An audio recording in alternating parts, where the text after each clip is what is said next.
vous retrouve aujourd'hui avec une nouvelle vidéo. Je continue mon exploration de la couleur orange, toujours avec le Patreon d'Eugénie. Et cette fois, voilà, je vais travailler sur cette page-là. Alors, vous voyez pas ma page de droite, c'est juste parce que, voilà, je vais poser mon papier dessus.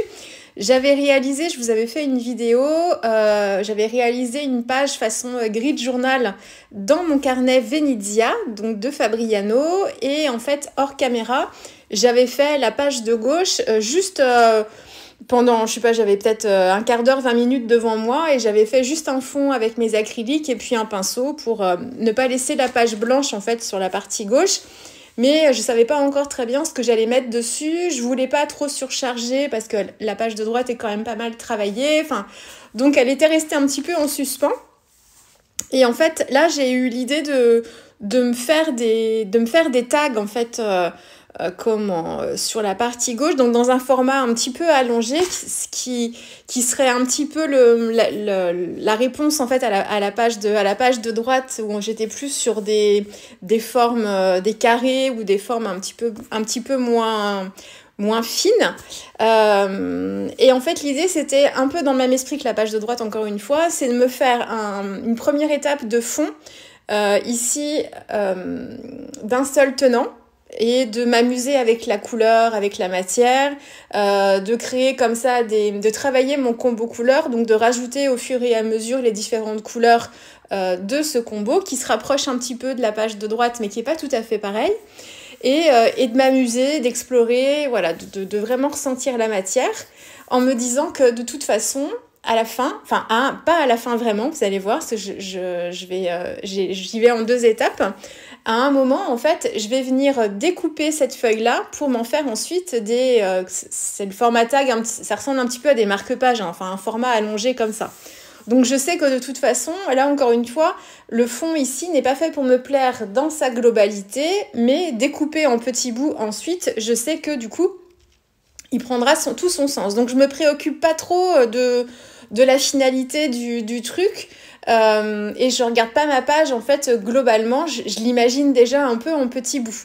Donc j'essaye de répartir un petit peu mes couleurs. Donc j'ai commencé par le même process. J'ai juste pas de papier imprimé pour cette page-là en fond. J'ai travaillé vraiment avec mes acryliques.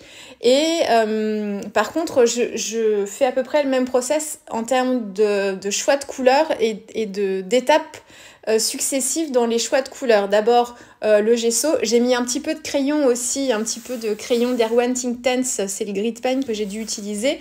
J'ai crayonné, j'avais commencé à mettre du gesso en fait, et j'ai crayonné après, donc le crayon est allé dans le gesso, c'était ce que je recherchais aussi. Je l'ai bien essuyé après. C'est pas un Derwent Inktense, c'est un Fabriano, pas du tout non plus, pardon, un Fabriano, n'importe quoi, un Faber-Castell Albrecht Dürer que j'ai utilisé ici. Donc une fois qu'il est activé avec de l'eau, ensuite il n'est pas permanent celui-là, hein, donc contrairement au Derwent Inktense. Donc j'ai juste fait ça, je l'ai bien essuyé après, quitte à le tremper dans l'eau pour enlever l'acrylique et récupérer mon crayon tel quel. Et ensuite, voilà, travailler avec le gesso. Ensuite, j'ai dû mettre un peu de beige, j'ai dû mettre un beige rosé. J'ai travaillé après avec un petit bleu avec une pointe de rouge dedans, vraiment très très léger, un petit bleu, un bleu pâle, mais qui tire un petit peu vers le mauve. J'ai utilisé ensuite un vert un peu pistache. Et puis, j'ai ensuite mis un orange. Alors là, est-ce qu'on le voit? Alors, celui que je suis en train de mettre, j'ai mis un jaune orangé, mais c'était après coup. J'ai mis un orange, c'est pas le orange de Pyrrole, je sais plus quel est son nom de chez Amsterdam. Donc un orange plutôt doux que j'ai mélangé avec un petit peu de blanc pour l'adoucir. Et par-dessus cette couleur-là, j'ai rajouté une acrylique un peu vermillon. C'est pareil, je ne me rappelle plus de son nom parce que pour moi c'est un vermillon, mais c'est pas son nom du tout. le rouge de cadmium peut-être, quelque chose comme ça. Et ensuite, une fois que j'ai fait ça, j'ai regardé ma page de droite là, et je me suis dit que si elles sont l'une à côté de l'autre, ces pages, il va falloir que j'ai des petits rappels quand même des couleurs dans les deux.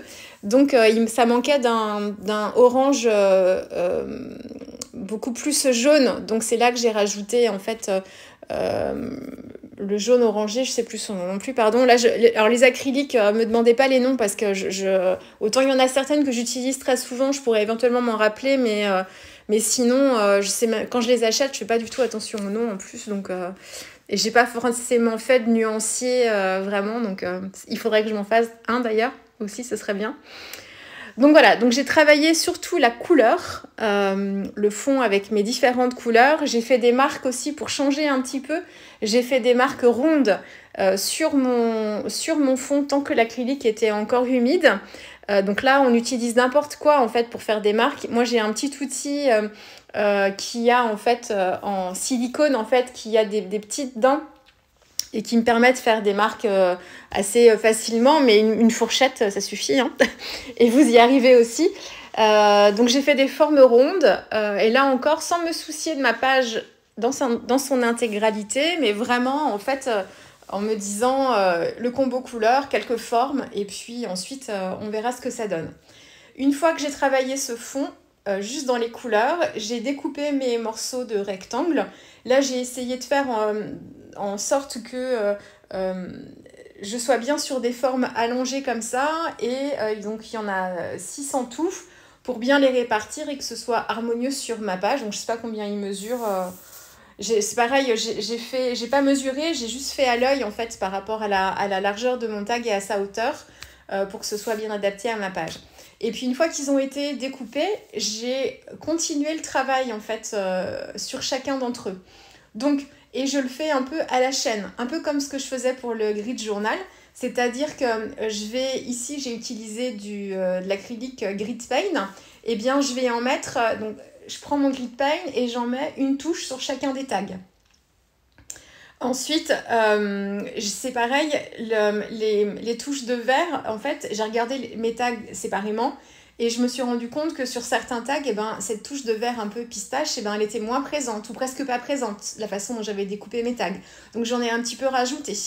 Pareil pour le jaune, quand je trouvais aussi que ça manquait un petit peu de orange, eh bien j'en ai un petit peu rajouté. Enfin voilà, j'ai adapté chacun des tags ensuite, vraiment en les travaillant séparément les uns des autres, mais pour que quand même à la fin, comme ils vont être tous les uns à côté des autres, il faut qu'il y ait une certaine harmonie. Donc ce que je vais rajouter sur l'un, je vais le rajouter aussi sur l'autre. Là, je suis en train de sélectionner des petits papiers qui me restaient, que je n'avais pas forcément utilisés. Donc c'est des chutes de chutes, hein. J'avais déjà pris dans mes chutes de fond gel presse, de papier de magazine et autres. J'avais déjà pioché là-dedans quand j'ai commencé en fait l'exploration de cette couleur orange, donc j'en ai déjà utilisé pas mal, et dans ce qui me restait, j'essaye de faire une petite sélection. Donc là encore, comme sur la page de droite, j'ai pas mal de ce jaune orangé et j'en ai beaucoup moins en fait sur mes tags, je vais en ajouter avec des papiers. Donc là, pourquoi je prends des papiers imprimés, c'est juste pour avoir une texture différente, une texture supplémentaire et une texture différente. Je me suis découpé dans chacun des types de papier plusieurs petits bouts. Et là encore, si je mets un petit bout de papier sur un tag, je vais en mettre sur la même sorte de papier, je vais en mettre sur tous les autres. Donc quelquefois, suivant ce qui me reste en papier, c'est des tout petits bouts. Quelquefois, il ne me reste pas grand-chose. Par contre, je veux vraiment que chaque élément se retrouve sur chacun des tags. Qu'il n'y ait pas juste un papier craft sur un tag, que j'ai un papier blanc sur un autre tag. Enfin voilà, il faut vraiment qu'il y ait une arme. Enfin, c'est pas une obligation, encore une fois. Juste, moi, pour cette page-là, je voulais une unité en fait entre tout ça. Et donc, c'est ma façon de trouver en fait l'harmonie, c'est d'utiliser la même chose sur chacun des tags, mais pas forcément au même endroit. Ils sont disposés en fait tous les uns à côté des autres, alors que sur ma page, ils vont être 3 en haut, 3 en bas. Quelquefois, c'est plus facile de déjà les disposer à peu près comme ils seront pour pouvoir les travailler et équilibrer l'ensemble de la page. Et ça peut être très sympa aussi de les travailler séparément et de regarder à la fin comment est-ce qu'on va les disposer en fonction de ce que ça aura donné. Il y a plusieurs façons de faire. La seule contrainte ici, enfin, ce n'est pas vraiment une d'ailleurs, parce que ça peut très bien ne pas vous gêner, vous, mais moi, la seule contrainte qui peut me bloquer ici, dans la position de mes tags, c'est que j'ai utilisé des papiers avec du texte, des écritures et des pages de livres, et qu'en fait, ces pages de livres, il faut que, pour moi, elles soient en fait dans le sens de lecture. Il ne faut pas qu'elles soient à l'envers. C'est pas un problème qu'elles le soient, du tout. Mais moi, je sais que ça m'aurait un peu perturbée parce que ce ne sont pas des éléments que je vais recouvrir spécialement derrière, enfin après, dans les étapes d'après. Donc, à cette étape-là, en fait, c'est des choses qui vont être vraiment en premier plan quand même. Donc, il faut que pour moi, l'écriture, elle soit dans le bon sens, quoi. Il ne faut pas qu'elle soit à l'envers. Mais ce n'est pas une obligation, ça peut être très sympa, d'ailleurs, de les mettre aussi sur le côté.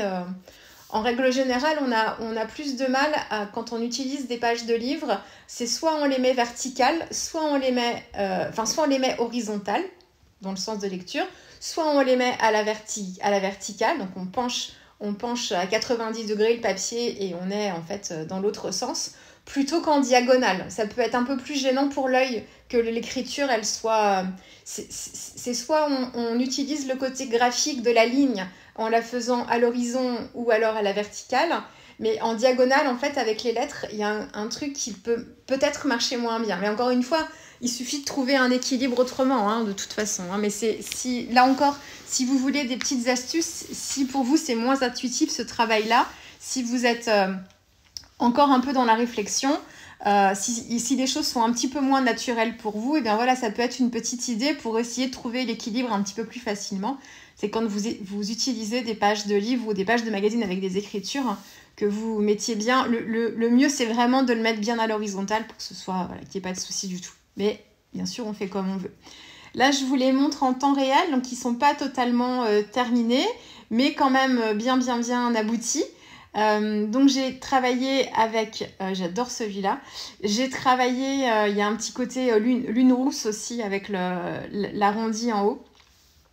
Donc j'ai travaillé avec des papiers magazine que j'avais transférés sur ma gel presse, et en fait c'est la récupération du papier magazine et de l'acrylique qui m'a servi à faire le transfert. J'ai du papier de soie aussi avec de l'acrylique, pareil, un fond gel presse avec de l'acrylique jaune orangé. J'ai des feuilles de livres sur lesquelles j'avais fait des marques avec de l'encre de Chine. Et en fait, j'utilise à chaque fois un type de papier. Là, pour cette page-là, hein, je le fais pas, c'est pas tout le temps comme ça, hein, mais là, pour cette page, c'est un type de papier. Donc, j'ai un papier de soie, un papier type papier de couleur, mais sur un fond d'écriture. Mais un papier, pas un papier de soie, du coup, un papier plein. Enfin, ça se dit comme ça, vous m'aurez compris. Et puis, j'ai aussi un élément de contraste avec une page de livre avec de l'encre de Chine, donc ce contraste noir. Et ça encore, les deux pages vont se répondre parce que sur la page de droite, j'ai aussi quelques éléments comme ça qui sont faits sur des pages de livres avec de l'encre de Chine noire. Il y a un côté d'ailleurs, quelquefois, un peu plume, comme si c'était un côté, enfin pas plume de pan, mais pas un pelage, mais comme les plumes de faisan. Enfin, ça fait vraiment, moi ça me donne un effet, ça m'a donné cet effet-là quand j'ai regardé ma page. Il y avait un côté très animal, en fait, très oiseau, enfin très oiseau de la campagne. Et pourtant, le motif n'était pas du tout un motif de plume, hein. Et du coup, sur la page de gauche, j'ai un peu moins cet effet-là, mais du coup, l'effet, je le renforce avec une vraie plume. Ça, c'est pareil, c'est mon petit, je crois, qui avait dû récupérer une plume, je sais pas, une plume de corbeau, de corneille, je ne sais quoi, une plume bien noire. Et donc, du coup, ça fait, voilà, je vais jusqu'au bout du truc. Et donc là, en fait, ce que je rajoute, ce sont des éléments, en fait, phares, pas sur les 6 tags, parce que j'aurais trouvé ça trop chargé à mon goût.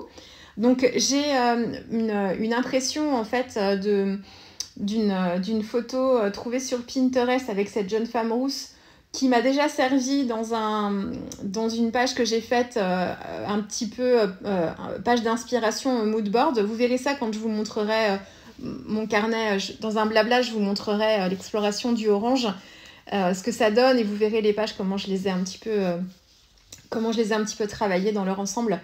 Donc j'ai cette jeune femme-là en haut. J'ai un élément aussi important avec cette plume noire sur le bas. Ensuite, plus léger, j'ai des feuilles que j'avais récupérées et que j'ai faites sécher, qui sont dans un rouge orangé. On est entre le marron et le rouge. Petite transition avec la couleur du mois de novembre, qui est le brun et le beige. J'ai rajouté des pétales dorés aussi, puisque j'en avais sur ma page de droite. Donc ça donne un petit côté encore un petit peu plus élégant et un peu plus... comment dire, avec plus d'éclat aussi. Il y a un petit côté précieux dès qu'on utilise les pétales d'or. Et puis j'avais fait aussi des motifs. J'avais mis dans mon tableau Pinterest déjà depuis longtemps des photos de... Ça doit être des fleurs de pavot, mais c'est le fruit du pavot à la fin, là, il y a plein de petites graines à l'intérieur. C'est très caractéristique. Ça s'appelle les poppies, je pense que c'est ça. Poppy, ça doit peut-être vouloir dire coquelicot en anglais, j'ai un doute, à part que ce soit le nom d'un troll dans les dessins animés. Mais donc j'ai fait ça à l'encre de... Non, pas à l'encre de Chine, c'était mon encre sennelier brou de noix. Donc il y a un petit côté brillant. J'ai fait ça avec le porte-plume. J'ai réussi là, à m'en sortir à peu près avec le porte-plume. Et puis j'ai des fleurs séchées aussi sur le tag en bas, celui du milieu. Et puis sur le tag à droite, tout à droite en bas, c'est une autre illustration qui m'a servi dans un tableau d'aspiration, que vous verrez après, et que j'ai détouré et recollé, qui est un élément beaucoup plus fin et plus longiligne. Et du coup, mais très orangé cette fois, avec des nuages comme ça qui se mêlent bien à mon fond. J'ai mis des gouttes de Posca blanc, des gouttes de Posca noir encore pour faire un rappel avec la page de droite. Une feuille qui me restait aussi, que j'avais faite sécher. Et puis voilà, j'adore du masking tape orange aussi. J'adore cette page. Et alors, elle est un peu chargée par rapport à la page de droite. J'avais dit que je voulais quelque chose de plus light. Mais en fait, elle est plus contrastée que la page de droite quand même. Donc finalement... Elles se regardent bien ensemble, mais autrement, de toute façon, je vais mettre un papier de soie pour bien protéger mes pages et comme ça, on verra un peu par transparence la page de droite quand même, mais on va avoir une séparation, quoi. Mais ça, il n'y a pas d'obligation du tout, hein. Donc voilà. J'espère que cette page vous aura plu. Pour moi, l'exploration du orange est terminée pour ce carnet. Et j'ai commencé à sélectionner des petites choses pour la couleur du mois de novembre. Donc c'est le brun et ses déclinaisons. Donc vous verrez ça dans mes prochaines vidéos. Je vous dis à très vite. Au revoir.